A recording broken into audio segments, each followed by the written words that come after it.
Welcome back for part 2 of the LS swap build on the 64 Chevelle.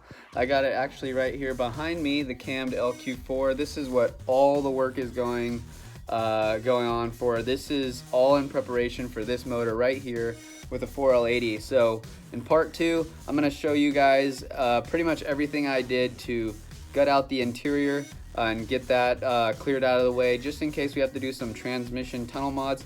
I do have something really cool coming up on that, so when it comes time to install the transmission, I've recently come across a really nice way to do it, so we might not even have to modify the tunnel now. But all that work's been done, so here comes part 2 for you guys.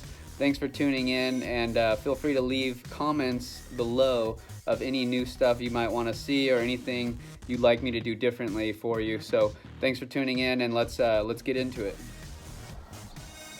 All right, I'm gonna keep going on this. While I'm in the mood to tear stuff apart, I figure might as well tear out the seats to get the transmission and everything ready to pull out. And then when the 4L80 goes in, there's potential that I might need to cut the floor pan. But also, I'm gonna be doing a full American Autowire harness from the front to back. So by doing that, I'm basically gonna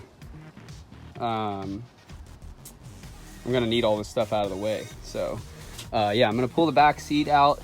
I'm gonna go ahead and pull out the rest of it just so I can clean everything up, pull the carpet, scrape the floors. I'll be doing some Dynamat type stuff on the floor too to quiet it down.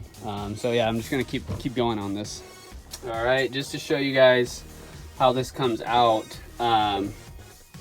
there's these that the bottom side sits in, so usually you have to push the bottom in and lift up. If there's a bolt here holding it in, you want to remove that bolt. Mine didn't have that. On the back side, there's these tabs that are welded to the floor, and those go over the bracket for the seat back, and then they have a bolt hole, it looks like, but that also wasn't there, and that side looks broken off. So for me, I just lifted the bottom and lifted it up. It'll rise up in the back, and then you can pull it off. I think there's hooks, yeah, hooks on both sides and one in the middle. So push back and lift up on the bottom, and then lift up directly up on the back, and that'll come out. All right, while I'm taking the seats out, I'm gonna go ahead and cut below that chrome trim too, and just kind of cut that junk off. It just flakes off, and it just, whatever. I might do something later though, rather than getting new door panels. I kind of want to leave everything kind of worn out and original for a while. I might just staple or screw some carpet into the door panel. So just get a piece of carpet and cut it to fit that's like red. So that might be a temporary fix until I can afford to do the interior later. So I'm gonna go ahead and cut that off. That actually looks less tacky, believe it or not. So that came off pretty nice and easy. I think my Pacifico hit me a little differently today. I just spray painted the cardboard on the bottom of the door panel red. I had some red caliper paint in my garage. I was curious what it would look like. I guess it blends a little better than just leaving it tan, so fuck it. This is the beater anyways. Hashtag Malabeater. Alright, so we have all the interior out. I'm gonna pull the kick panels and the, I'm gonna pull the rocker panels, step guards, whatever the hell they're called. All right, I'm gonna pull the Fisher panel trim and the kick panels because I'll probably have some wiring access in there. Plus there's a ton of leaves sticking out of that vent there. So once I get those off and that down, I might start taking the dash apart next. Remove the old air box because we'll end up going vintage air at some point. The other thing here, I do want to get this unmounted, the shifter.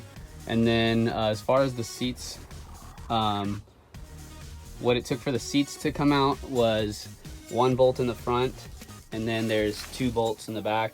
They're all a 1/2 inch head if they're original. Those came out pretty easily because the nut on the back side is welded. So I got the seats out. It was a total of 6 bolts. Yeah, I'm gonna keep cleaning this out. And actually, the painted door panel didn't come out half bad. It actually blends okay. I mean, it doesn't look like much, but when you open the door, it's not flaking off and your leg's not getting caught on it. So pretty cool. I'm gonna leave it. All right, so it's just a couple Phillips screws in the kick panel. We also got the trim, the rocker trim here up. 4 Phillips screws, and now we're gonna go ahead and take off the seat belts. I believe they're 13/16. I'm gonna take the seat belts out so we can get all the carpet out of the way. I'm gonna go ahead and box up all the stuff for the Chevelle that I'm gonna keep using in that tub right there, so I don't lose any of it, and just stick the screws back in their places. All right, I have the dumpster holding the door open now because we got a lot of shit to throw away. We have where is it? This scraper here. I'm gonna use this. It's heavy duty and really thick, so it won't get dizzy, and that's what's gonna scrape up all this flooring. We're gonna get it all out and see where we're at for daylight, then maybe move on to the dash.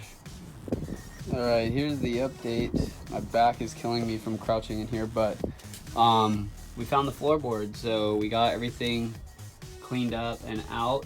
I'm gonna look up online and kind of talk to some friends and see what they're doing to treat the rust.